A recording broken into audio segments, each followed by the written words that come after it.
KMO Show episode number 30, Sunday, March 23rd, 2025.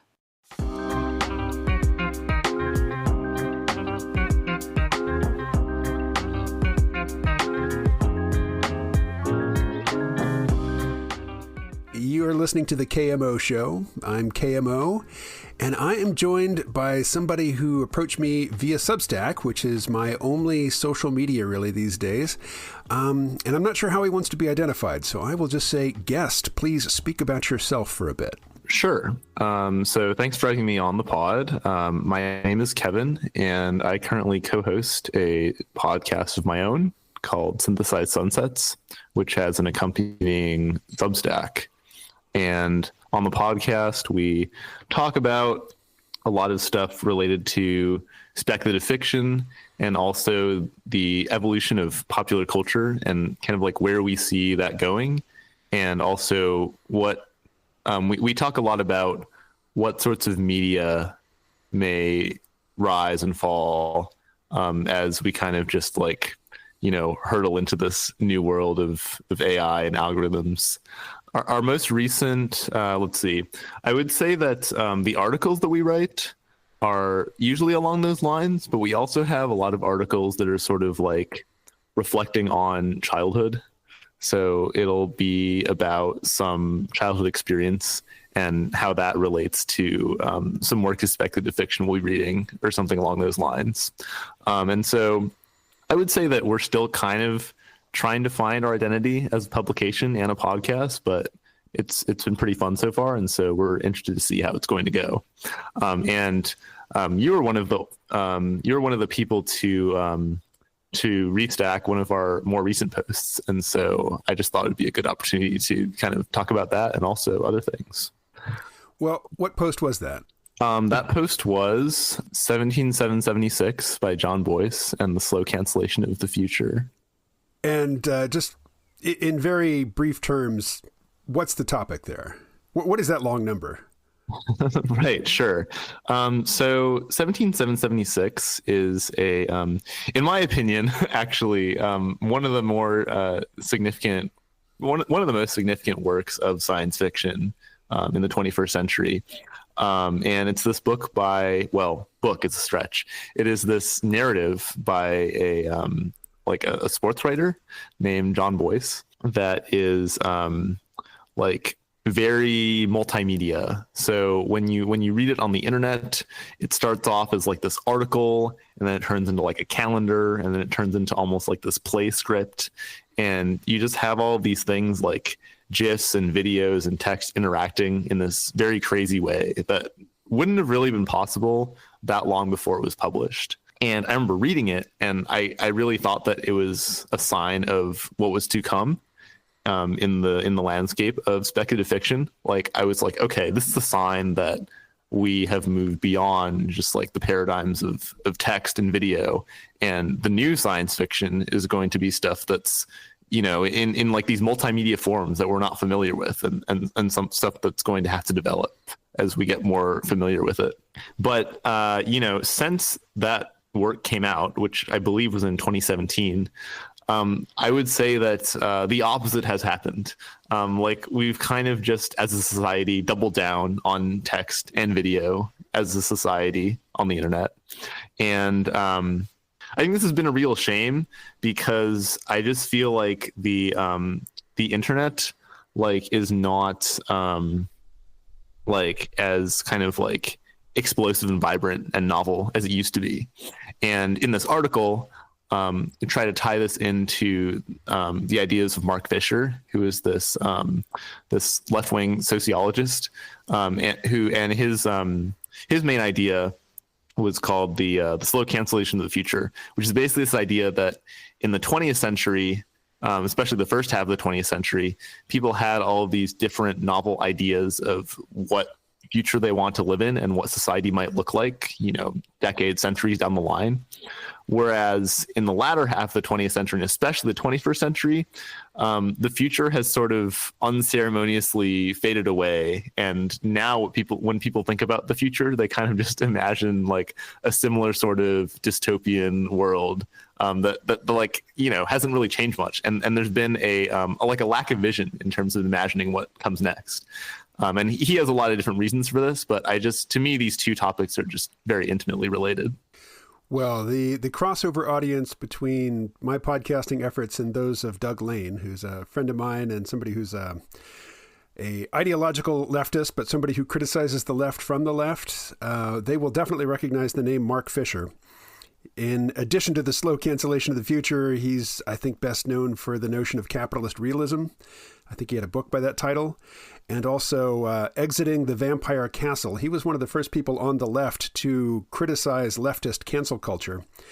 And the people that he was criticizing, responded unkindly and with such intensity and just unbroken, relentlessness. I don't know. I can't draw an exact causal connection, but he did kill himself after that. So, Mark Fisher, definitely a name worth knowing if you don't already. So early on, like when you first approached me, you mentioned your age as basically an enticement for talking to you. So you probably don't talk to many Generation Z guys. And no, I don't. I mean, I have two sons of mine, but they don't tell me everything. And, well, you mentioned your childhood. My childhood was in the 1970s, and my adolescence and most of my teen years were in the 1980s. Mm-hmm. Actually, all of my teen years were in the 1980s. And the 70s and the 80s have distinct characters. Like, you wouldn't confuse one for the other. Just the visual images that go with each decade are unique. They don't overlap much, even though, of course, there is a transition between one to the next. And yet, that pattern of decades having distinct characters seems to have broken down in the 21st century. Like 2006, my mental images of it are not that different from 2016. And as a Gen Z man, I wonder what your perspective on that is. Right. Yeah. I think this is a really interesting point. I would say that I'm definitely less of that view than most people, but this is definitely a common thing that people bring up. One of my favorite discussions of this particular idea, Mark Fisher, there's this podcast called by a guy named Joshua Citarella, who's just sort of like this interesting leftist thinker who has pretty heterodox people come onto his show. And he had this discussion with actually a pretty famous musician, Matty Healy, of the 1975. And I did not expect, I generally don't have a high opinion or very high expectations for what some musician is going to think about, politics and culture. But it was actually just a really, really high level of discourse. And they spent a lot of time on this topic in particular. Matty Healy was contending that, decades don't have this distinctive identity anymore, and kind of just everything doesn't have this distinctive identity anymore. He was talking about how in the past, 70s, 80s, and 90s, subcultures were sort of just people in certain subcultures were just sort of visually recognizably of that subculture. Like if you were to kind of see a group of punks, you're just like, oh yeah, or like a group of goth kids or a group of I don't know. I mean, I'm too young. I don't really know the stock subculture super well. But if you saw a group of kids out, you would kind of just know what sort of subculture they were part of. Whereas nowadays, if you see a group of kids, I don't know, they're kind of just dressing whatever and they act like whatever. And he saw this as a great loss. I would say that to me, different decades definitely have a different aesthetic, but I feel like the visual aspect of this aesthetic is so much less pronounced, especially in the real world. So something that Matty Healy talks about is how in each decade of music, just the paradigm shift from an electric guitar to like synthesizers was crazy. Like nothing, like there were just a lot of things that you couldn't translate, and just entire new things that had to be invented, and just like even visually, like going from like the electric guitar to like the computer and like machines was just like a big step. But now all the paradigm shifts occur like within this frame of the computer. So you might have some interesting new paradigm shift related to the sounds that are used in your music. But like, it's just going to be like, oh yeah, this one computer thing to this other computer thing. And so when you have all these things being mediated within like the frame of computers, I feel like it's harder to, take in those, distinct aesthetic impressions. When it comes to music, I don't really have the vocabulary to describe this in much detail, but it is my understanding that in the music world today, in terms of very popular music, there is just a handful of producers who are producing everything. And any given pop song is going to have a whole team of producers who assembled it. Each has their own specialty, crafting, little pieces of hooks and little tiny snippets of dialogue. And, one reason why there's just not that much distinctiveness is there are fewer people actually producing the creative element. It is a very closed shop, much like the internet has become a very closed shop in a lot of ways. Mm-hmm. Yeah, I would say it's a mostly accurate. Well, it's hard to say, because I feel like music has always been pretty like kind of like an oligopoly. I will say that like I think probably something that's more pronounced than there being less producers is that there are less labels. Like you have like it used to be that the music that was popular on the radio would come from this wide array of labels. You have like Polydor and Republic and Interscope, but these are kind of just all being congealed into like three or four different gigantic megacorps that are kind of just not really like that's going to have an effect, bringing all these different labels under one roof, even if they're supposed to have their own different feel and vibe. And so there is a certain sameness in pop music. I just want to say that I'm like a pretty big admirer of pop music, in the sense that I see pop music as kind of like this cultural technology that's being improved every year. Like I think it's just kind of being more and more and more optimized towards this ideal. And this is sort of like technologically cool to me. Even though on some level, I think there are some levels on which it's kind of like, repulsive, that it's like engineered to this degree, but just kind of from like a more technological sci-fi perspective, I find it to be very cool. The notion that decades would lose their distinctiveness seems at odds with the fact that technology changes quite a bit. You would think that you could look for technological clues to a particular decade, and you can, but it's just they don't jump out. Like, did you ever see the first Zoolander movie with Ben Stiller as the fashion model? I'm not, unfortunately. Well, it's a parody, and in it, he's a very shallow fashion model. And this was before smartphones came out. And the trend in the pre-smartphone, mobile phone era was for phones to get increasingly smaller.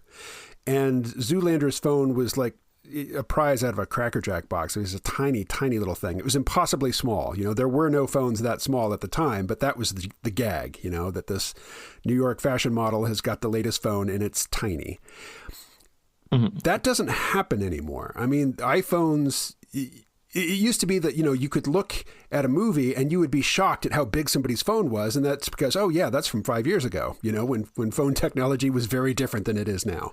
And an iPhone from today, at a glance doesn't look much different from an iPhone from 5 years ago. So those sorts of distinctions don't leap out like they used to. But at the same time, it's weird because particularly with AI, I mean, technology is moving quite a bit, but particularly in science fiction for the screen, where you have less scientific rigor and less speculative emphasis. And, it's more just sort of tropes and visual markers of science fiction that TV and movie writers employ, they don't seem to be keeping up with AI. And also there's, a 2, 3, sometimes 4 and 5 year production pipeline. So people are writing things who, might understand how AI as it's manifesting in the world now is different from how science fiction authors had imagined it in the past. They might be incorporating that into their scripts now, but we won't see those scripts for a while. And so, by the time that updated information about how real AI works filters into science fiction entertainment, AI will have moved on considerably since then. And yet I kind of anticipate that this lack of distinction between time periods will continue. I wonder what your thoughts are on that. Yeah, I mean, I definitely agree. I think that especially in the domain of movies, it's just kind of striking how much recycling happens. I think that if you're not as plugged into sci-fi literature in particular, then it's maybe not as visible, but just more and more and more, like every single sci-fi property on screen is just adapted from some, pretty old property, or just recycling these tropes that should be common to any like big consumer of sci-fi, or both.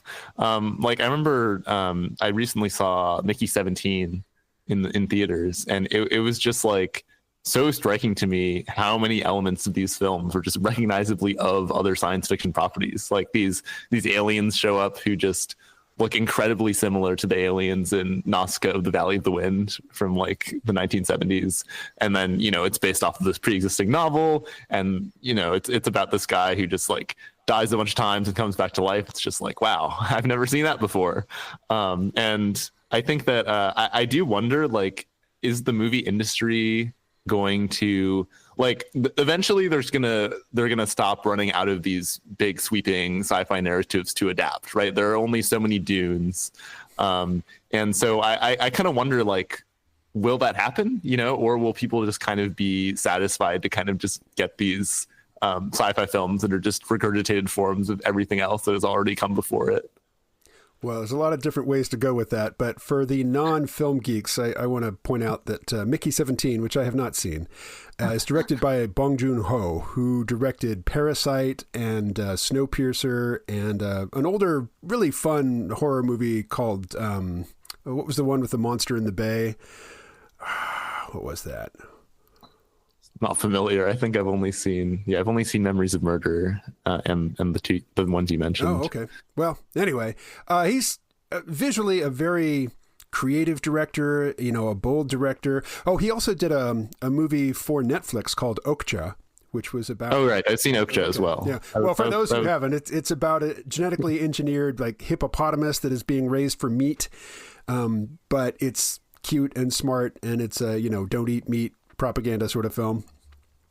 Uh-huh. And what I've heard about Mickey 17 is that it is pretty heavy-handed in terms of the progressive messaging, which is required in Hollywood films today. And because of the long production pipeline, it does not reflect the recent vibe shift.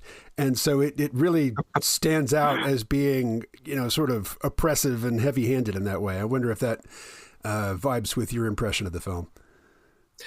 Yeah, I mean, the social commentary, like, it was just so underwhelming to me. Like, I mean, okay, like, in fairness, this movie was supposed to come out 2 years ago. Even 2 years ago, though, I think a lot of the social commentary would have felt dated. But like, I'm just like, man, it's 2025 and we're still like, I mean, I don't want to like spoil the film, but it was just so on the nose. And that was something I was pretty disappointed by, because I feel like in most of Bong's films, the social commentary is pretty like, like kind of interesting and subversive. Certainly in Parasite, but also in Memories of Murder, like the takeaway is not so simple. But after Mickey 17, I was kind of just like, okay, yes, this is what the director wants me to think. Well, it's funny, that we were just a few minutes ago, we're talking about how the different decades don't look or sound all that distinct. And yet when it comes to political messaging in films, it's like, oh man, that's so 5 years ago. Like there are distinct eras and distinct shifts in in how people are thinking and communicating and articulating themselves. Yeah, I'm for sure. I mean, I think that just like on a meta level, like I do think that it puts you in like a weird rhetorical position when you're kind of like, you know, on the left, but you just kind of you disagree with like, you know, even like the didacticism of it all, or just like anything really, because like I just feel that there's a lot there. Like there's kind of like a lot to attack, and so I think that it's if someone is kind of like on the left, it's very easy for them to kind of slide into this role of just like only criticizing the left, or just like, you know, them criticizing the left being a big chunk of what they do. And it's like, if you're in that position at a certain point, it's sort of just like, okay, but like, what are you trying to accomplish? Like, what is the goal of this? And I think this is often met with suspicion. And so I think that the like the second order effect of this is that I think people are, I'm going to be charitable here and say that I do think part of modern left wing cancel culture is a product of the fact that that like people are suspicious, you know, of your intentions, because there are like a lot of people who are kind of like purportedly left wing, but as like the years go on and on and on, you kind of see that it was just like all a farce. And so I think that if you sort of have like, you know, these like left wing bona fides, people would be a lot less likely to kind of like, you know, question your intentions like that. Although I'm certainly not going to go to bat for cancel culture or anything. Well, some of my favorite Substack accounts are like Postcards from Barsoom by John Carter, Library of Salino, Tree of Woe, Walt Bismarck. I mean, these are people that I would have described as alt-right, but now they're more dissident right, I guess is the current term. Alt-right was more sort of shock oriented and transgressive for its own sake, whereas the dissident right is more intellectual and nuanced. And, you know, for somebody on the left who wants to present themselves, you know, as a public intellectual, yeah, you can criticize the left from the left. In a way, it's easier because you're already familiar with the left. To criticize the right from the left, you either have to pay attention to what the right vanguard is doing, which, as far as I can tell, there's very little appetite for doing so, or you just criticize a caricature of the right, which people who are on the right recognize as, you know, being completely, you know, just irrelevant to their actual concerns.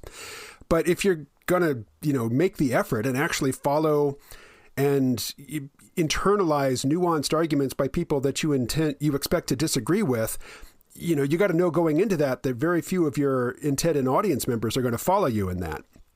So I just don't see any real interesting criticism of the actual right from the left. I actually think that, like, for me, I see cancel culture in its modern form as more of a product of, like, I guess what you would call like, I mean, this term has become so loaded now, but like liberalism, you know, like modern liberalism. I think that the left, pause for a moment to more modern, and unpack your use of that, because that is a very vague term. Right. Okay. Sure. So, I mean, you can use the phrase liberal in many senses. There's sort of like this idea of the classical liberal. And then I feel like also you could use liberal in like the institutional sense, someone who's very pro-institution. But I think in modern American political discourse, liberal usually means like, you know, someone that's like on the left, but they're not quite a leftist, you know, I guess sort of like the modal Democratic Party member. And I think that when you compare someone who's, I guess, self-identifies as liberal versus someone who self-identifies as a leftist, because leftists are kind of very reluctant to identify with the liberal label at all, in my experience, I would say that those on the left are definitely much less wedded to cancel culture, much more willing to engage with the right in a substantive manner. Of course, this dynamic has changed a bit as left-wing thought has become like way more mainstream. Like, I think that just naturally as a movement becomes more mainstream, its ideas become less nuanced and diluted. I guess I wouldn't have ever like, I don't think I identify like, I guess this reluctance to engage with like leftists specifically.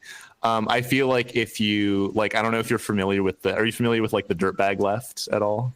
Like I'm familiar Chapo with the Trap term. House. I never have been an appreciator of Chapo Trap House, but yeah, I interviewed Angela Nagel several years ago. I think she was considered a member of the dirtbag left. But yeah, I'm familiar with some of the names and some of the personalities, but it's not something I consume regularly. Yeah, right. I mean, I wouldn't say that I consume the dirtbag left regularly either, but I think it's just kind of an example of, I feel like there has always been this tradition of engaging with the right. And I generally have seen that. I feel like the right or the left, like, you know, I think the far left engages with the right, usually in like a more kind of nuanced and informed way than like the center left. I guess also, yeah, like I would also say that because like the right has kind of been like almost like sort of counterculture for a while, maybe not anymore, but I think that the movement that is in the counterculture is always going to be more intellectually generative. You know, like there's not really this institutional vision of what being on the right is. And like, I think that there are so many currents in the right wing that it's hard to know what's going on unless you're really plugged in. And so I think that honestly, especially after watching Mickey 17, I think there are a lot of liberals who still operate under this like, you know, 90s early aughts paradigm of what conservatives are and what Republicans are and what they stand for that just really isn't true anymore. Science fiction. We're getting kind of political here, and while I certainly have political opinions, it's not my main ballywick these days. I write about science fiction, and I say futurism, you know, with sort of tongue in cheek, because I think predictions of the future are, you know, accurate ones are quite rare and probably don't show up often in futurist discourse. They're more likely to show up in like economic discourse. Somebody always calls it right. So let's go back to sci-fi. A big frustration of mine is that, you know, as a teenager, I read a lot of print science fiction, loved it. And I work in a library now, and I see that, you know, in your generation, at least people who depend on public libraries to get their books, young men don't read. They come in and they get on the computers or they check out DVDs or video games, but they don't check out books.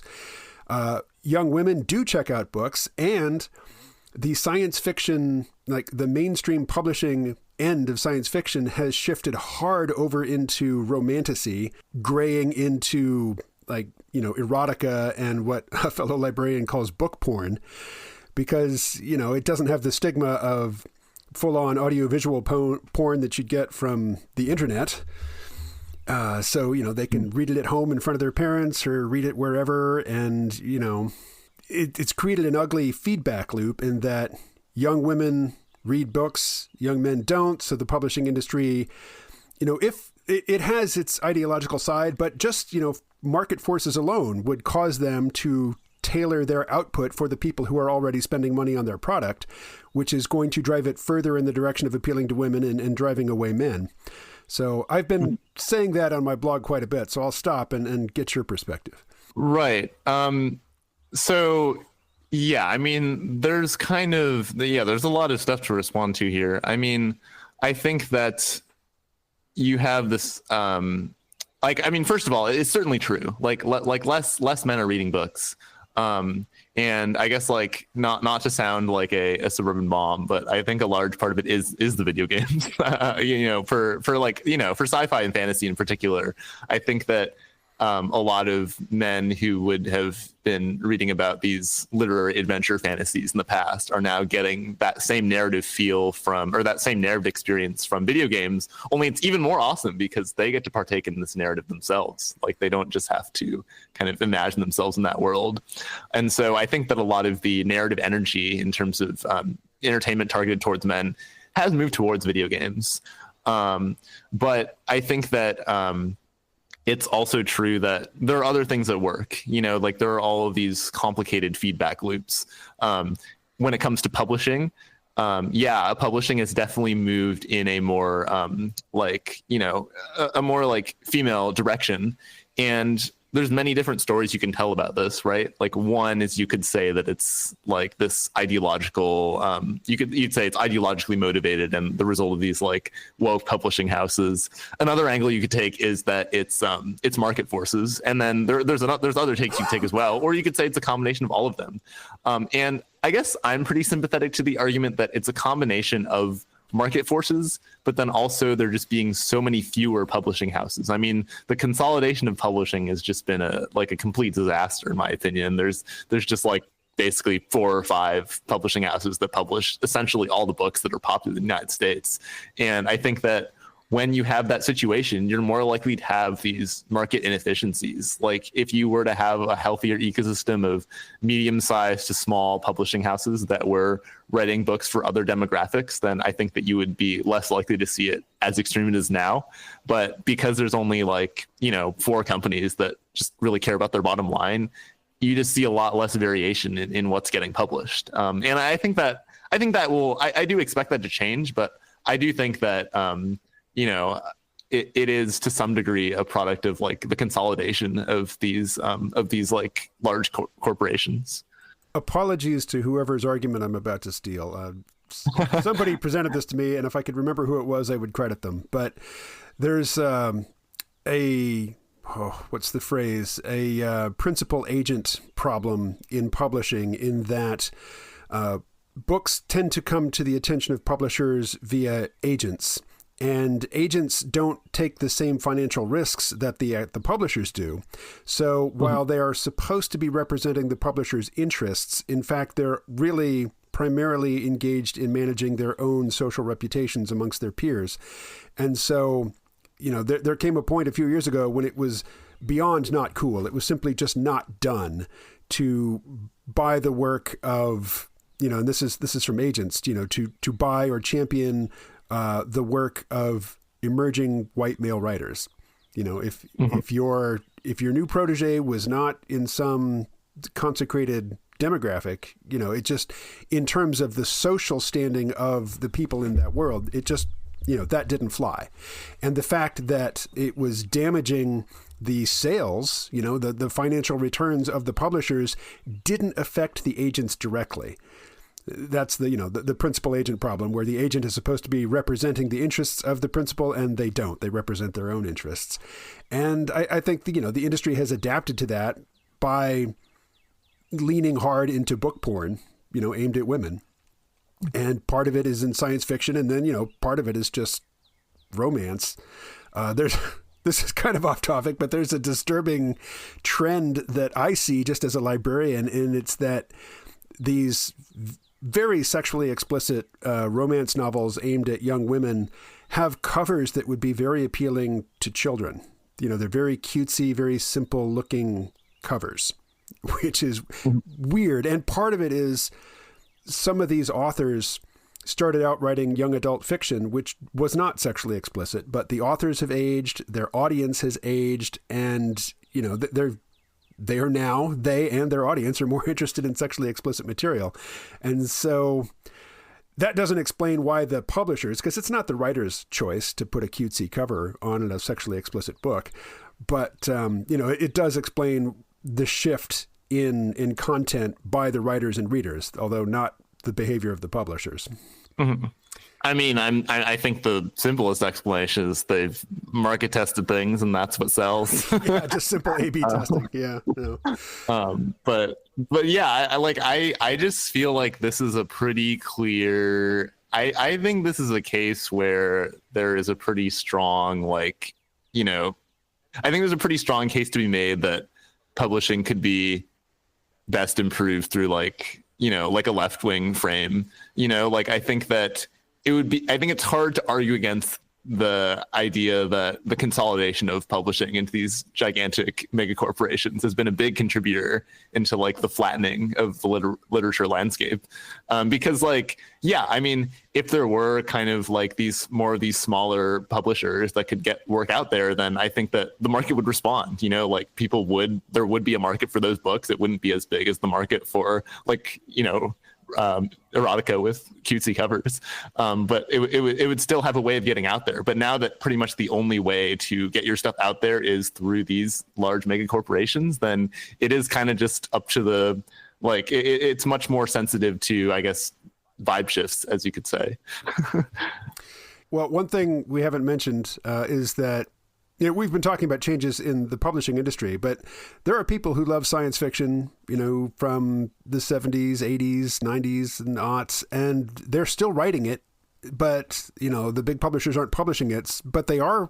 You can go on, you know, Kindle Direct Publishing and put your novel out. I've done that. Mm-hmm. I've talked to many other people who have done that. Amazon doesn't help with discovery. They don't show your book to anybody. You know, so you can sell copies to the whatever business you can drum up yourself. They will deliver. They will print and deliver the books, but they're not going to help you with marketing. And there's a couple different scenarios that can play out from this. You know, you mentioned what happens when Dune has been remade 4 times and all the good sci-fi properties from the past have been totally milked, and the publishing industry isn't providing anything new, you know, that is suitable.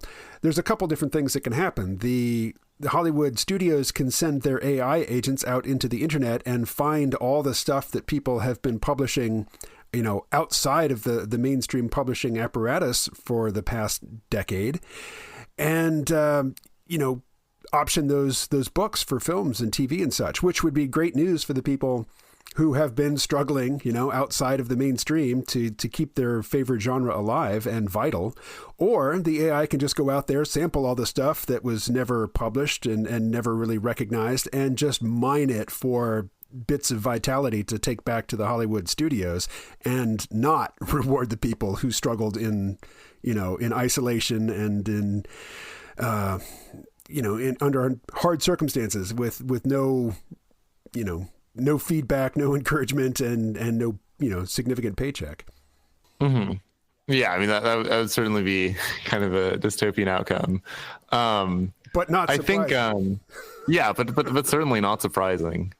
Yeah, I don't know. It's like interesting. I feel like this is the case in both music and literature. Like, on some level, it's never been easier to release things out into the world, but also at the same time, it's just, you know, never been harder to get. Like, it's very hard to get like a medium number of eyeballs on something, if that makes sense. Like, you're either big or you're small, and I think that the age of the medium record label, the medium publishing house, is over. You know, it's about, like, yeah, either going through the mainstream channels or getting your you know, unexpected shot at virality.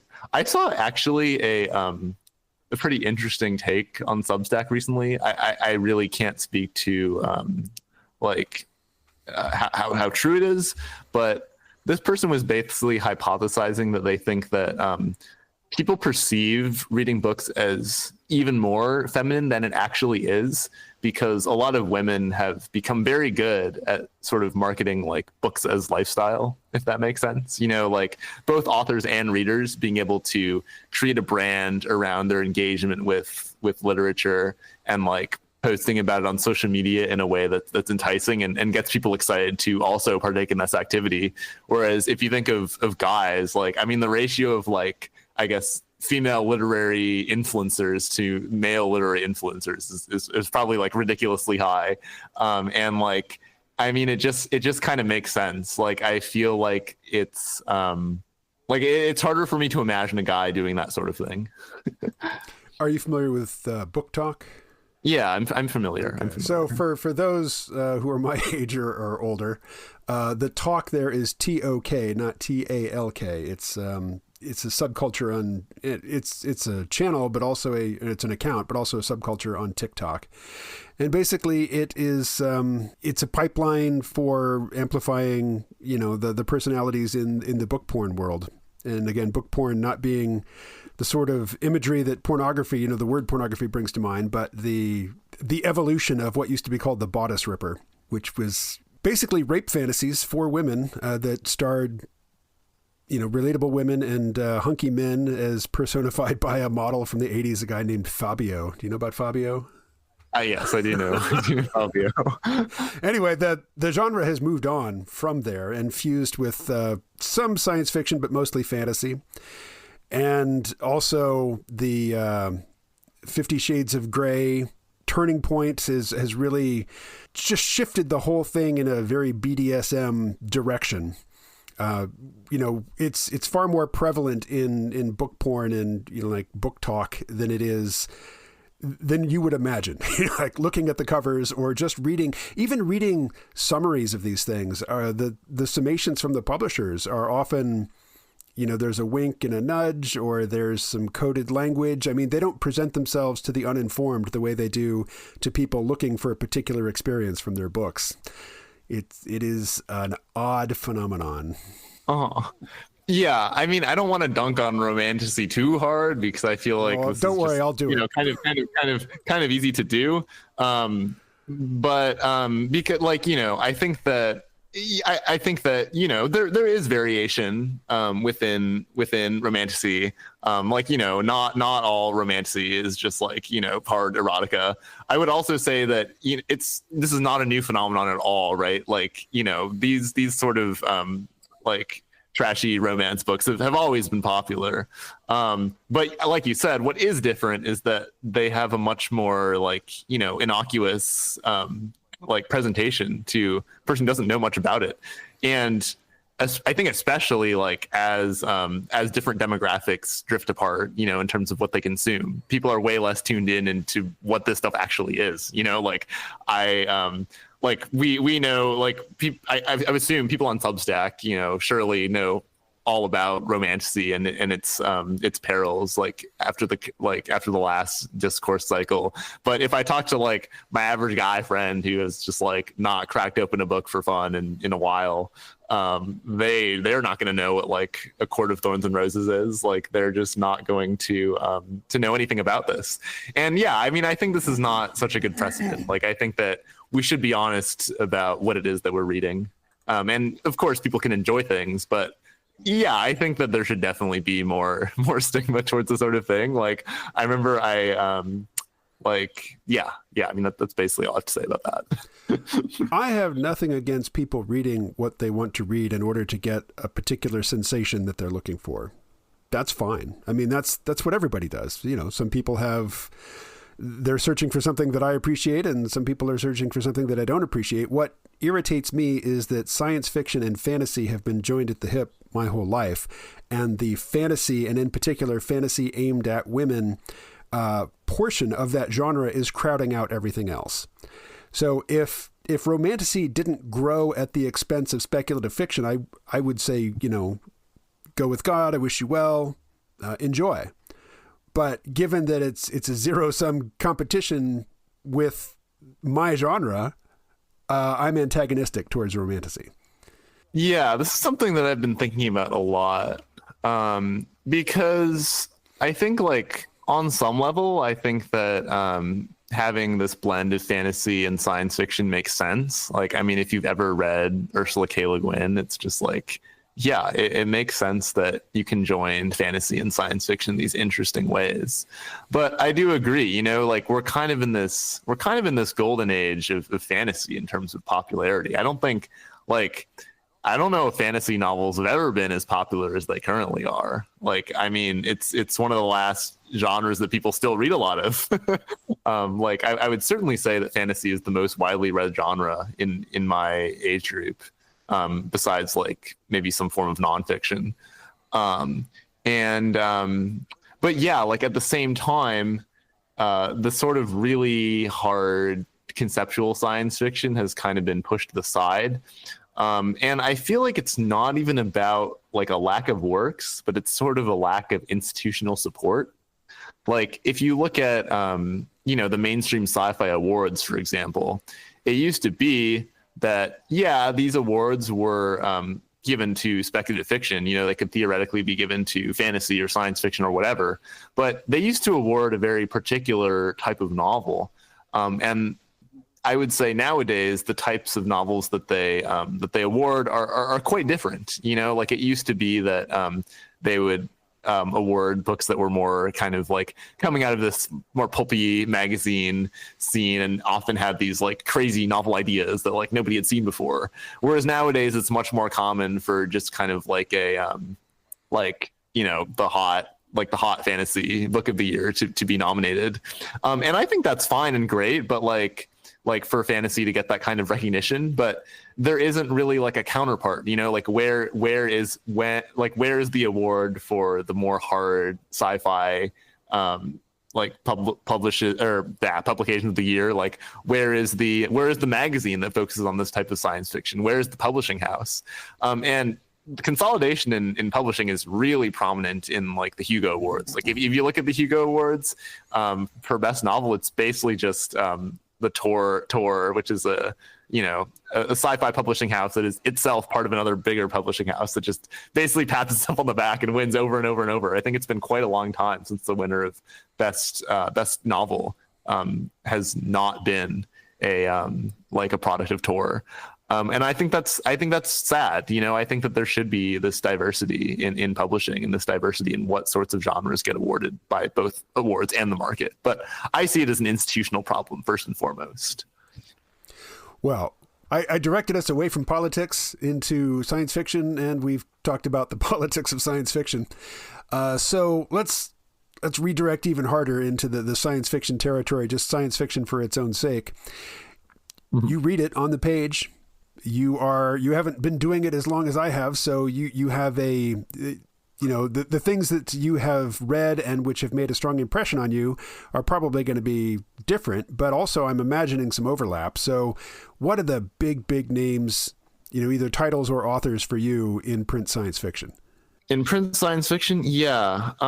So let's see. I mean, I think that for me, Asimov is probably the most like influential sort of, but I see Asimov's greatest achievements as being more of like a kind of like curator, community figure type person. That's honestly like, I would say that when I look at the course of science fiction, I find myself being much more drawn to people who played a sort of like curator or editor role. I think that like, to me, those are the people who really shape the direction of science fiction, you know, like Campbell and like Bova and Ellison, you know, people who were trying to intentionally direct science fiction a certain direction. But I feel like that's not exactly what you were asking. I think in terms of the more foundational authors, I mean, Ursula K. Le Guin, certainly, Neil Stevenson, Frank Herbert. I wish I had some kind of list in front of me. Well, I'm glad you don't. I'm glad that, you know, the titles you're naming are having to struggle to the surface. Right. I mean, certainly Ray Bradbury. I mean, maybe Ray Bradbury more than anyone else. Arthur C. Clarke. In the 2010s, I would say definitely Cixin Liu. Definitely, I think definitely The Broken Earth deserves mention, even though it's sort of half fantasy, by N.K. Jemisin. Book of the New Sun by Gene Wolfe stands out to me as being important. I would also say, I mean, William Gibson, obviously, although I haven't really read that much of his work. I would say that I probably know more about like the relative reputations of authors and like why they're significant than I am having like firsthand experience reading their novels, which I think is kind of something that should be fixed. But most of the engagement that I've had with reading science fiction has been either short stories or reading web fiction, which I would definitely consider to be part of science fiction, but it's certainly like a much different territory and not really related to, as related to the question that you're asking. So yeah, I don't know if that's exactly the response you were looking for, but that's what I could think of so far. A lot of people that came out of the Pacific Northwest as well, you know, like Greg Bear, Octavia Butler, Ted Chiang, Ken Liu. I mean, Ken Liu's from Boston, but forgot Ted Chiang. Yeah, I mean, I think Ted Chiang is probably one of the most significant science fiction authors writing today. Ursula K. Le Guin as well was from Oregon, or at least she lived in Oregon late in her life. Right, for sure. But must have been earlier too, because like The Lathe of Heaven, I think is Uh-huh. set in the Pacific Northwest. Uh-huh. So yeah, I didn't have an answer in mind. I just wanted to, have you name some things. You mentioned Asimov up front, and I read and enjoyed Asimov's, his robot novels and short stories. But there's an unfortunate phenomenon of, people who consider themselves to be erudite science fiction aficionados. When other people ask them, where do I start? They say, oh, you got to read the Foundation trilogy. And the Foundation trilogy is just so boring and dry. And I cringed at the thought of people who were willing to give science fiction a chance. And somebody said, yeah, start with this. And they read 3 or 4 chapters and they're like, I don't think so. When you could have given them Greg Bear, you could have given them William Gibson. Go ahead. Oh yeah. I mean, I certainly wouldn't recommend Asimov as a first science fiction novel to read. I think that, nowadays, I think that Asimov's, I think Asimov's shortcomings as a writer are more apparent nowadays.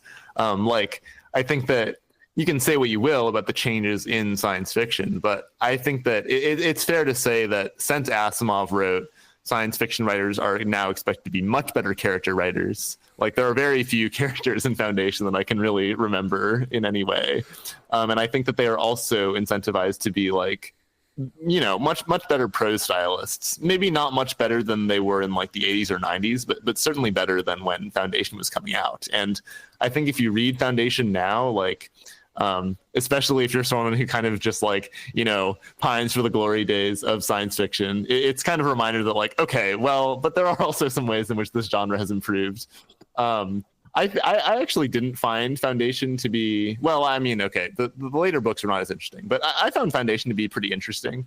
But it's certainly not something that I would recommend at first to anyone. Well, you mentioned that his characters aren't that memorable. Part of that is just the structure of Foundation. There are jumps of hundreds of years where the characters from the previous chapter are dead. They lived their whole lives and died a natural death. And now you've got new people. And you've got recorded messages from Harry Seldon, addressing people in ways that are increasingly detached from the reality of their situation as his prognostications have gone off the rails, or, how reality has gone off the rails from his mathematically pure prognostications. And when Apple TV turned that series into a TV show, a big budget prestige TV show, they had to fix that. You had to have recurring characters that, you would cast for multiple seasons and would bring people back, to see what happened to those characters. So you couldn't do this. Hey, yeah, we're going to jump ahead to the next crisis, and it's a whole different cast of characters who are dealing with it. So they've introduced longevity and time travel and uploaded minds and all of these tricks basically to have the same 4 or 5 characters interacting with each other over many centuries. Oh, and also the cloned emperors, which is not from the books, but I thought that was the best addition for the TV show, was the tripart emperor who is child, adult, and old man simultaneously. Mm-hmm. The Foundation, adapting Foundation was certainly an interesting choice. I was pretty into the first few episodes of the TV show, especially with the clone emperor thing, like you mentioned. But yeah, I kind of did lose some interest. I think that, it was always going to be difficult. I guess I do appreciate the effort. I think it's cool that someone tried to adapt Foundation, as difficult as that seems. And understanding, I cannot fault them for departing from Asimov's method of just scrapping your entire cast of characters with each vignette. That just doesn't fly in prestige TV. Uh-huh. You can't spend as much money as they've spent visualizing something that doesn't have a recurring cast. Mm-hmm, mm-hmm, for sure. Well, since we're on prestige TV and I'll say sci-fi, I'm not sure if what I'm thinking of now counts as speculative fiction, but I've been watching Severance. And just from a sociological or economic perspective, Severance is got a fascinating premise. There's an operation that somebody can undergo that splits their personality in two, and the personality that is at work doesn't remember what happened at work when they go home, and the person at work doesn't really know the details of their life outside of work. So if you agree to undergo this procedure, you know that you're either going to wake up at work and you can never leave, or if you do quit and leave work, then you effectively die, or you're going to be on perpetual paid vacation. You know, what a choice. But really, both things are going to happen. You know, both experiential branches will be taken. And maybe, you know, does the question, which one will be me, make any sense? Is it even, you know, a viable question? So these are like speculative. This is the meat for speculative experimentation, like thought experiments, but it doesn't feel like science fiction to me. I wonder, first, have you seen it? And two, you know, where would you place it in terms of its relation to the science fiction genre?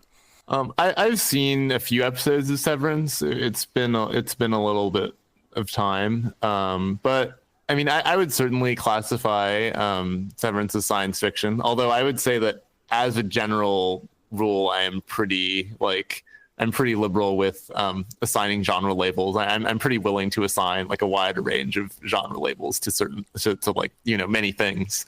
But yeah, I guess what made it feel not science fiction to you? Well, it just seems to have a whole lot more in common with, say, Twin Peaks than it does with Altered Carbon.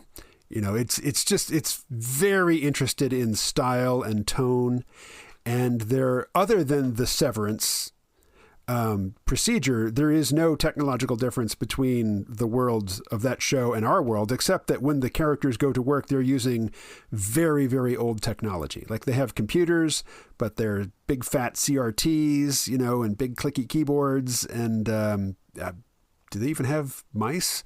Not sure. But it's, you know, it's old tech, like, you know, phones with cords. And so in terms of just visualizing how the world would be transformed by scientific and technological advancement, Severance isn't really interested. It's got its one thing that it's interested in. It's kind of like, what was that movie? Brainstorm, which kind of got remade as Strange Days. The idea that you can record experience on hard media and then share it with other people. And, you know, if that happened, so many other technological developments would go hand in hand with that. And these films are just not interested in exploring, you know, a systemic upgrade of technological capabilities. They're just interested in this one tweak. But the tweak is impossible because it involves, you know, a huge leap in technological capabilities that isn't spread around, you know, that the implications of that leap are not explored.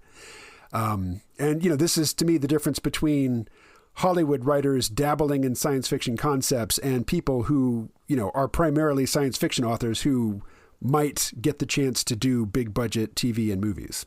Right. I mean, it kind of reminds me of this one time on the podcast. We were talking to one of my friends, and he was basically saying that the thing that most distinguishes hard science fiction, so to speak, is the degree to which it takes its premises to its logical conclusion, rather than deploying a certain level of like technological specificity. And I thought that was like an interesting way to frame it. Like he was saying that, you know, a fantasy story that takes its like its economics very, very seriously is much more hard to him than just like a very kind of loose story that just happens to be set in space with spaceships.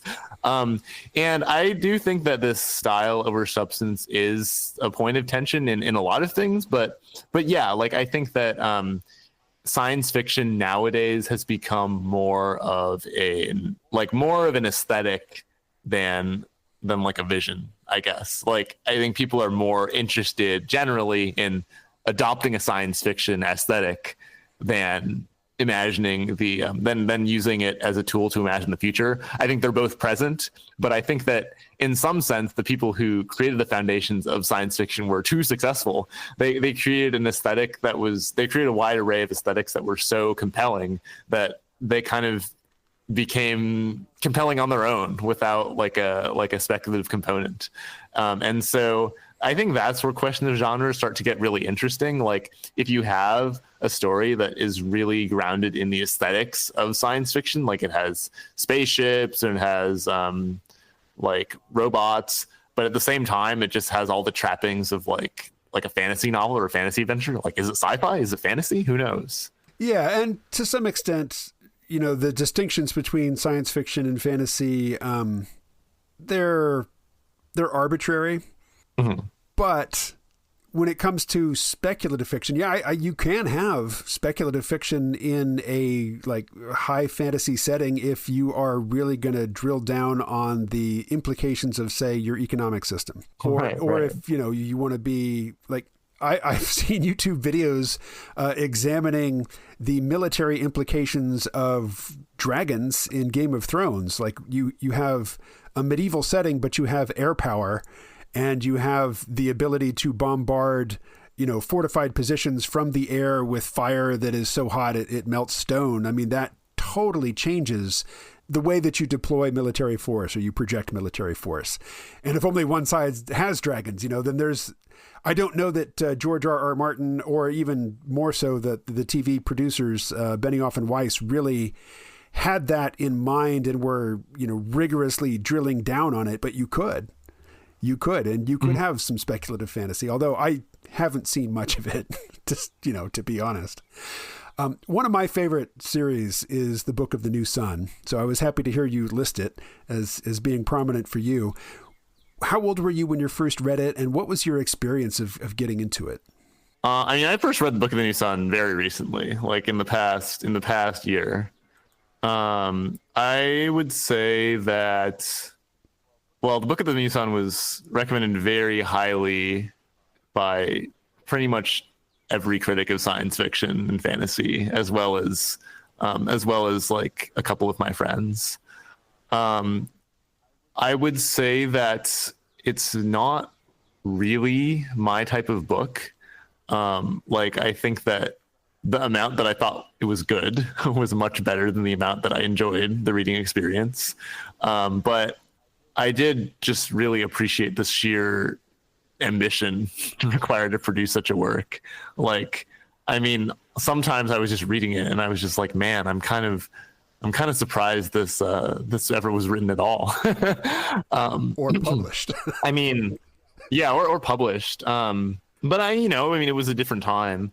I think that honestly, I did actually write an article about Book of the New Sun on the Substack, where I was basically contending that Book of the New Sun, one of the reasons that it's not really remembered as much today in the mainstream, even though it's so highly regarded within sci-fi circles and fantasy circles, is that the culture is just sort of moving away from the sort of culture in which Book of the New Sun would have been the most relevant. I think Book of the New Sun even came out a bit late if we're trying to assess like when it would have had maximum impact. Like, I think if Book of the New Sun came out around the time that like Lord of the Rings was being published and Narnia was being published and was just sort of embedded in this more like, scholarly Christian culture, I think it really could have had like a much bigger impact. But I think that in a world where we are just so much like less literate about Christianity in particular as a culture, and there's not as many of these like cultural anchors that we can reliably point to, a lot of the Book of the New Sun just kind of is confusing or unknowable. I think that something that I think about a lot is that so much of consuming media is related to these sorts of cultural anchors that you have as a society at a given time. And there are many works in the past that we can understand on some level. We can never truly understand to the same degree that someone reading it in that time would have, because there are certain cultural anchors that are just implicit and unknowable. And I think that we can kind of see that happening to the Book of the New Sun, where I feel like every decade that passes, we move further away from like the culture that would have best understood what this novel was trying to say. And you can obviously study these things, but I think that the further we move away from it, the more difficult it is to kind of like like understand it without a serious work on the reader's end. So the last thing you said there is very important about Book of the New Sun. It is a high effort read. It asks a lot of the reader. And not all of Gene Wolfe's fiction is like that. He wrote a series of books about a Roman soldier in ancient Greece who, it's basically Memento, but in a, antique setting. And so this character, his name is Latro, and he forgets what's happened to him. And the book that you're reading is his diary that he's writing for himself to remind him of who the people around him are and what the currents in his life is and what he's supposed to be doing. And he can't reread the whole thing every day so it's gotten so long. So it's inconsistent with itself. You can see that he's making errors, like he's reporting things as fact, which you, the reader, know are not true. But it doesn't have the recondite vocabulary of Book of the New Sun, and it doesn't hide its setting like Book of the New Sun does. I've talked to people who said, yeah, I started to read that, but I don't like fantasy, so I didn't stick with it. And it's like, Book of the New Sun is, I don't know if you could call it hard sci-fi. It's definitely science fiction, though. I mean, it takes place possibly millions of years in the future. The sun is going out, but it's definitely a high-tech setting. It's just most of the people don't understand the technology or really have access to it. You've mentioned it in the term in the context of Christian literature, and Gene Wolfe, he came to his Catholicism late in life. He converted after he married, and you can read the Book of the New Sun and never know that it's Christian literature. It's certainly not. It's not Narnia. It doesn't have Aslan. It doesn't have these obvious stand-ins for Christian characters, although almost all of the characters that you meet are named after Catholic saints, but probably Catholic saints you've never heard of. But it is a very dense and layered book. And I read it the first time in the late 90s when I was in my late 20s. And, reading it at first, the first few pages were kind of off-putting. But then something clicked. It's like, oh, this is real. There's a reality being described here that it's, there's a reason for this impenetrability. And if I push through it, it's not James Joyce, but it's certainly not, like Frederick Pohl or Robert Heinlein. I mean, it takes some work to get at it. But I read it to myself. And then a couple years later, I read it aloud to the woman who would become my wife. And then I read it again several years after that. And then in the last few years, I've listened to the audiobooks because there's some excellent productions of it available on Audible. And then I listened to a podcast series about it. I mean, I've delved into it in different ways, coming at it from different angles over a course of decades. And I think I've gotten to the point where I've pretty much gotten out of it what there is to get, but you're not going to get it on one read for sure. I mean, you'll get something. There's a lot there. But you won't really unpack the Book of the New Sun on one read. And, you probably won't unpack it on two reads unless there's many years between and some additional work done. Not to go off on such a tangent in terms of Gene Wolfe and the Book of the New Sun. I think the thing I most want to get to with it is that when I first read it, there was an experiential payoff that, I've looked to other books to try to recreate and haven't. But, I don't want to bring it back to romantasy in any lasting way, but if somebody got a particular feeling from a book that they, that feeling was rewarding and they wanted to get it again from a different book, go with God. Good luck. I totally understand and approve of your quest, and I wish you the best. I'm probably not going to read the books that you're going to read, but I wish you the best. Mm-hmm. Yeah, I think that honestly, I would say that Book of the New Sun was probably less novel to me than it was for you, in that two of my favorite sci-fi, I guess these were both science fantasy works, I would say do borrow from it. Like they are similar in some sense. What are they? I mean, the biggest example is like the Broken Earth trilogy by N.K. Jemisin. Have you read this before? I have not read any N.K. Jemisin. I've seen her books on the shelf at the library, but I have not delved into them. Right. So the Broken Earth, it's definitely like less ambitious, but it is set in this world where people are like living on the bones of these dead civilizations and don't really understand the technology that has made their world. And as you go through the universe of the novel, you realize the truth of some of these technologies. It tells you things a lot more, like it's a much more accessible novel. I mean, it's hard to not be more accessible than the Book of the New Sun, I think. But like, you know, you do capture some of that novel feeling of like having the feeling of seeing like this dead civilization, and then this more a modern, more primitive one sitting on the top of it is just this really novel experience. I remember when I first read this story, it's just like, wow, this is so cool. I want to see how much other dead civ literature there's out there, and there's really not that much of it. Like I was kind of expecting this to be this whole booming genre that's not really there. But I would say that so I would highly recommend that series. But I think that the other book that it did remind me of somewhat is this very kind of pulpy web serialized novel called the Flower That Bloomed Nowhere, which is just very like. I don't exactly know how to describe the similarity, but it does give you the similar sense of being like weirdly suspended in like time and space, and things happening on like these drastic time scales that are difficult for you to comprehend. It's a very interesting novel, if you can call it that, but I would say those evoke some similar feelings as well. And these were just like so resonant for me and core to my experience of reading science fiction that like, yeah, I couldn't help but be reminded of those things.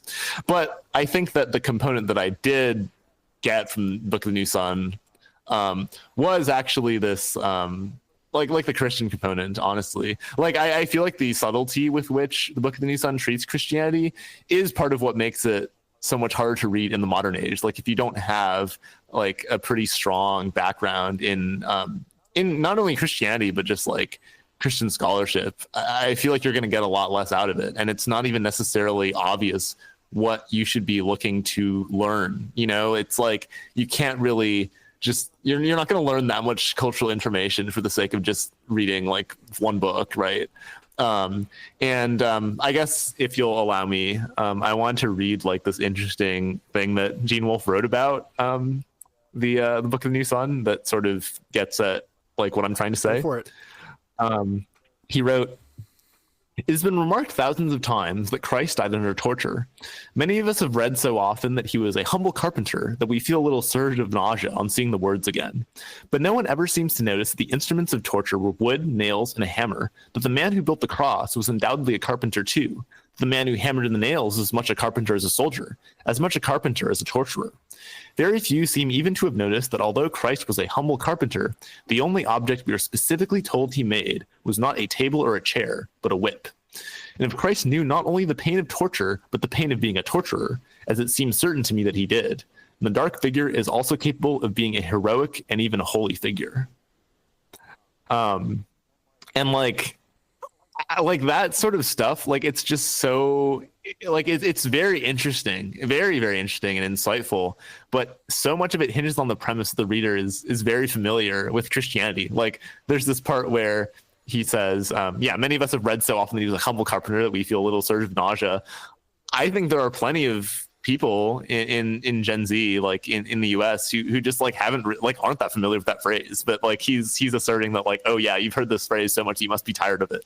And a lot of things in the Book of the New Sun are like that. I think like it assumes a level of engagement with Christianity from the reader that is becoming increasingly rare. Have you seen The Last Temptation of Christ? I've not seen The Last Temptation of Christ. For those who don't remember, it's a film from the 80s. It's by Martin Scorsese. Who played the Green Goblin? Just got blanking on this guy's name. He was in The Lighthouse. I mean, he's been in a million things. Willem Dafoe. Willem Dafoe plays Christ. And in the very beginning of the film, he is working on a cross for the Romans. And Judas, played by Harvey Keitel, comes to tell him, why are you making crosses for the Romans? You're a disgrace! The Romans can't find anybody to make crosses except for you! You do it! You're worse than them! You're a Jew killing Jews! You're a coward! This is, the idea that Christ built implements of torture and was later, executed using them, is not something that is unique to Woolf. But as you say, yeah, it is an idea that is not current in contemporary, pulp or pop culture or literary fiction that, people under, say, the age of 35 would be familiar with. Mm-hmm. Yeah. Yeah, and I think that it's not just about the decline of Christianity, but the particular way in which Christianity has declined. Like, I think that, in the mid 20th century, there was just a lot of brain drain out of Christianity. Like a lot of the people who might have been like theologians or religious scholars in like a past era were, drifting more towards like the sciences. And so I feel like the way in which Christianity decline was most pronounced among the scholars and the elite. And I think that this really affected the perception of Christianity for people like myself who are older, who have primarily engaged with Christianity in like its sort of like less scholarly, more like rural based form, which is just like a lot less intellectually compelling. And I think that honestly, I think this is starting to change a bit. Like, I do think you're starting to see a little bit of like, intellectually inclined young people turning towards Christianity at the grassroots. But I think, even now, I think that the mainstream impression of Christianity in America is just the sort of like, brain drained, less intellectually vital one, because it's just been so long since we were in the era of like, Tolkien and C.S. Lewis and G.K. Chesterton. Have you read any Ian M. Banks? I've read The Algebraist only. Oh, that's a good one, I have to say. The Algebraist it's not one of his culture novels, but it takes place in the same setting pretty much. Like at one point there's a reference to different types of, social and political forms, and he mentions cultures, plural. But yeah, it is it is space opera. Main character he goes to a lot of different places, has a lot of very, strange experiences, exotic experiences with aliens. Like, some of the aliens in the Algebraist live inside of gas giants like Jupiter. And he wears a spacesuit that is also a spaceship, that he goes down. It's like it is like an Iron Man suit, but sort of like manta ray-ish. And he spends a lot of time inside a gas giant interacting with these, what do they call them? Delvers? What were the gas giant? Oh, dwellers. Yeah, the dwellers. Yes. But he's written a whole series called the Culture Series, which is basically, the notion of fully automated luxury communism is embodied in the Culture Series. Like, the culture is this enormous and like trillions of citizens. It's run by minds, which is to say artificial intelligences, which are wholly benevolent to the culture's citizens, but which are pretty Machiavellian and morally gray when it comes to dealing with outside, polities and forces. And most of the books involve their version of the CIA, which they call special circumstances. And the special circumstances people get up to some very, unculture-like activities. But there is material abundance.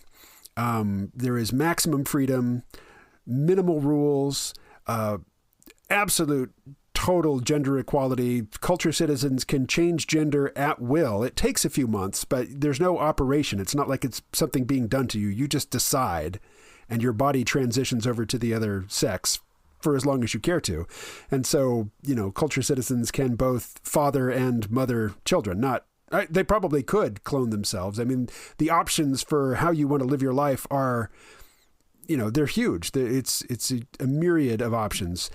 So he's extremely left and progressive, but he was writing in the 80s and the 90s before the current era of like totalitarian progressivism, where there's nothing obnoxious about his presentation of a very far left worldview. Whereas if somebody tried to, write this from a left or progressive perspective for the left, for a left audience, it would be very heavy-handed today and just, from my perspective, unreadable. But even though I'm not progressive and I'm not on the political left, I still absolutely love the culture novels. And everything really that I've read from Iain M. Banks, even though his politics are not my politics.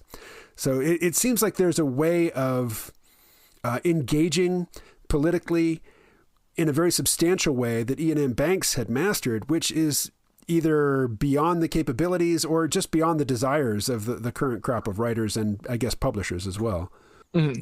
I think really it's kind of beyond the crop of desires. I think that's really more the problem.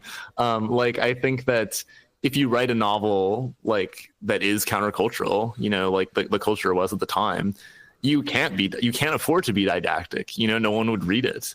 I actually have a post on this very subject. It was one of the more recent posts about The Broken Earth, actually, by N.K. Jemisin, and it was talking about how this is actually a pretty good example of someone like using a novel series as like a vehicle for progressive ideology without being overly didactic. But I think that since then, I don't think N.K. Jemisin continued to write in that direction, really. And I think it's partially because I don't think that's what audiences want. Like, I don't really think that, like, I mean, like, honestly, like a lot of people, like, and I'm not even trying to knock this necessarily, but I think a lot of people try to read novels for escapism and catharsis, and a lot of people just want their current views to just be validated in a very heavy-handed way. Like a lot of people really enjoyed watching Mickey 17 because it kind of just gave very like uncomplicated voice to their concerns. And so I think that in order for that type of style to, like, in order for that for people to write in this way, I think that the novel either needs to be less of the mainstream culture, or there needs to be an appetite for engaging with stuff like that. And I think that, I think that there isn't really a ton of appetite for nuance in this way. Like, I think it's less that authors are unable to do so, and it's more like they don't really have an incentive to. Do you know the history of how Iain M. Banks got published? I do not, actually. It's pretty funny. He wanted to write science fiction, and he didn't have any luck breaking into science fiction. So he decided to write literary fiction. And he wrote a novel called The Wasp Factory, which is not science fiction, and it did very well. And he used his newfound success and celebrity as a literary author to write science fiction. And he didn't write, ponderous, weighty, speculative fiction. He wrote fun space opera. But, his culture books, maybe by now they've outsold his literary works, but when he was writing them, he could have been making a lot more money and selling a lot more books, writing stuff, for the New York Times bestseller list. And he was taking a hit in terms of his earning potential by writing space opera, but it's what he loved. Mm-hmm. Yeah, that's pretty funny. I certainly respect that. Well, we are pretty near the end here, so let me just throw it open to you. Is there anything that you wanted to talk about or any subject that you wanted to touch on that we haven't gotten around to? Right. Yeah. So thanks for having me on. I guess like a kind of theme that we've been dancing around is that I really think that the current vibe shift against wokeness, or whatever you want to call it, has paradoxically led to a much greater appetite for genuine diversity. I think that a lot of media that's being pushed today is like fake diversity. Like it's diverse in the sense that, people may be like eating different types of food or something like that. Like, modern day authors love to talk about different kinds of like ethnic food. But it doesn't actually involve like any real sort of like intellectual diversity. And I think that like, the vast majority of stuff that's published today is the ideology of people who do like MFA programs at Ivy League schools. Like that is just the worldview that happens. And it's not really shared by the vast majority of the culture. And so when you read books like The Book of the New Sun, it really gets you thinking about like, wow, what would a really vital literary landscape look like where you have this true intellectual diversity, like people that really just have a totally different worldview for how the thing should be and how the world works. I think that is actually what makes Cixin Liu the Chinese author so important. Have you read Cixin Liu before? Three Body Problem. I watched both the Chinese and the Netflix adaptations, TV adaptations of it, but I've not read the original novels. Mm-hmm. So I would highly recommend the Three Body Problem series, in particular the last book. It's very like heady and hard sci-fi, but I think that another thing to appreciate about it is that it is just so like it is truly from a different culture. It was published originally in Chinese, and it was just not written for American audiences, and you can tell there are just certain things and assumptions that there may be like hard to put your finger on exactly, but you read the book and you're just like, yeah, I can tell this came from someone who has like a totally different non-Western worldview, and that is quite interesting. It's much more genuine diversity than like a Chinese American who was raised in the suburbs and did an MFA at Yale. And so I think that like I guess as an example of what I'm talking about, there's a pretty strong focus on this idea of like humanity's oneness, like the importance of not having humanity be split up into these separate parts. And I think this is like a pretty integral component of like the Chinese worldview and like how China is to be and how civilization is to be. This is really difficult to articulate to like a Westerner. It's something that I still haven't quite wrapped my head around. And I think this is also central to the Taiwan question and stuff like that.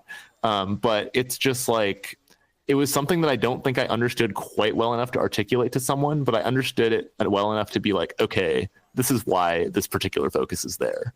So anyway, I think that I really hope that we see like, a greater, like a proliferation of intellectual diversity in media, which I don't know. I could go either way on whether I expect this to happen. I'm not particularly optimistic, but I think it could happen. And yeah, I think that with greater intellectual diversity, like better science fiction will follow. So here's a hopeful note on which to end. Andy Weir wrote The Martian, and it's excellent, but it's definitely very, a nerdy white guy science fiction as physics problem solving exercise, and no publisher would touch it. So he self-published on Amazon, sold a bunch of copies, and publishers decided, you know what, we'd like to make money from this thing, which is already selling. So let's buy it. And it, got made into a film directed by Ridley Scott. So it happens. You can call it a Horatio Alger story, which is the exception, which, makes the unpalatable rule acceptable to the hopeful. But, it is possible.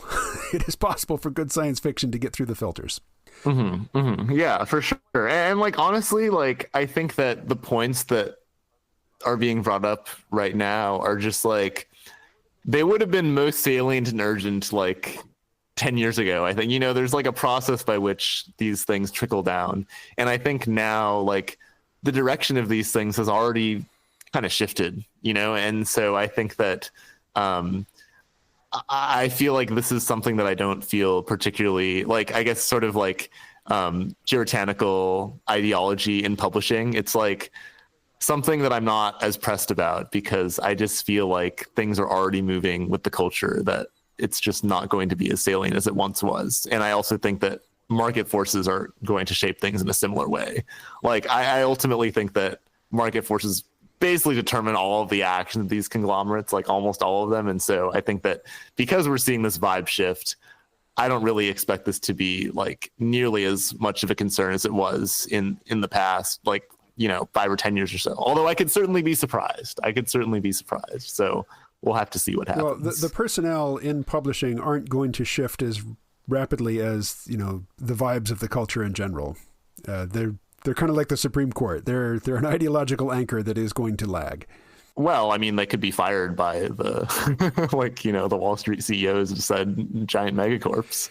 Yeah, but, it is like BlackRock and other private equity and financial institutions that are allowing companies like Disney to lose money hand over fist year after year in pursuit of ideological purity.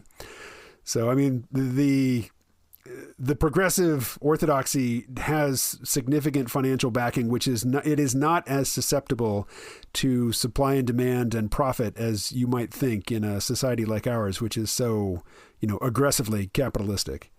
Right. I mean, yeah, I certainly think that, like, this sort of media will continue to come out, but I think that, I think the market will respond to like an appetite for these other things. I mean, I've been pretty struck by just how quickly things have shifted, at least it's seeming to me, just like, from my, just like anecdotally from being like on the ground, I guess, how people's views have changed, how in particular, how young people's views have changed. So I don't know. I think it's hard to say what will come next, but I think that the flashpoints in the culture war, I suppose, are definitely going to be much different in the near future. Oh, yeah, absolutely. Well, Kevin, your Substack and podcast again are what? Synthesizedsunsets.substack.com. All right. Well, thank you very much. It's good talking to you. Yeah, for sure. All right. That was Kevin of the Synthesized Sunsets magazine, Substack, and podcast. And reading from the description of the Substack, it says, Synthesized Sunsets is a Seattle mag about speculative fiction and the future of pop. Every quarter will bring a new season of the magazine, which will feature a print edition and an aesthetic theme to guide the articles for that season. Speculative fiction is meant in the broadest possible sense. Anything involving future visions or distant worlds is fair game. Each issue will cover a wide range of media, including literature, film, and web fiction. In addition to critical content, we will also publish short fiction written by Seattle writers. If you would like to submit a piece, please send an email to synthesizedsunsets@substack.com with the subject line, Fiction Submission. Anyway, it goes on, but rather than read it to you, I will just direct you to that Substack. If you are listening to this via Substack, well, then it'll be very easy to find, but if not, you're going to have to do some typing. Again, it is Synthesized Sunsets. And of course, we were talking about science fiction, and I should, if I know what's good for me, at every opportunity, remind people that I have written a science fiction novel. It is called Fear and Loathing in the Kuiper Belt, Gen X science fiction. It is available exclusively from Amazon, either as a Kindle or as a paperback. And to thank somebody, I don't know who it is, they identify themselves only as Amazon customer, I'm going to read a 5-star review of the book. Amazon customer writes, fiercely inventive, uninhibited hard sci-fi that destroys old limits. Really great book. I lost a lot of sleep staying up late to binge on this. First part of the book had riveting and uninhibited world building. What would life on a long-term spaceship actually be like? And how would behavioral and sexual mores develop to fit the isolated community of a starship? How might AI change human society? And how might humanity split into different subspecies? The main characters are well developed and thankfully not repeats of familiar tropes. But this book really kicks in when the ship reaches its destination and new, ancient life is discovered and interacted with. Brilliant writing. I'm eager for a follow-up. Well, I'm writing a follow-up, but it is a prequel rather than a sequel. I have no promised date for it, but I am working on it consistently. All right, that is all. I would direct you to my Substack. That is where the bulk of my effort goes these days that isn't fiction writing. The fiction writing is happening behind the curtain, as it were. Only to be revealed when it is ready for consumption in large chunks. All right, I will talk to you again soon. Stay well.